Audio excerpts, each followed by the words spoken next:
شکریہ میرے محسن، جن ظاہر پتوں کی سرسراہٹ میں چھپا ہوا تھا۔ اسے خوشی کا ایک جھٹکا محسوس ہوا۔ اسے لیلا اور اپنے تعلق کا ایک سرشار احساس ہوا۔ وہ بولنا چاہتا تھا، خود کو ظاہر کرنا چاہتا تھا، لیکن ایک انجان خوف نے اسے جکڑ رکھا تھا۔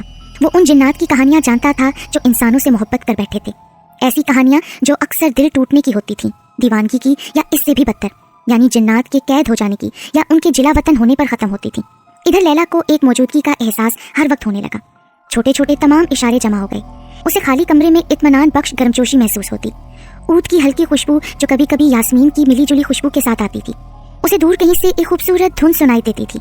ایک دن اس نے اپنی والدہ سے اس بارے میں بات کر دی، جنہوں نے تمام تفصیل سننے کے بعد ایک جاننے والی نظر سے لیلا کو کثرت سے آیت الکرسی پڑھنے کا مشورہ دیا۔ ساتھ ہی والدہ نے یہ بھی بتایا کہ یہ کوئی نیک روحانی مددگار بھی ہو سکتا ہے، یعنی کوئی نیک جن۔ لیکن لیلا کو کوئی خوف محسوس نہیں ہوا۔ اس کے دل میں تو ایک عجیب طرح کی رفاقت نے پنپنا شروع کر دیا۔ چیلنج اس وقت بڑھا جب لیلا کے خاندان نے اس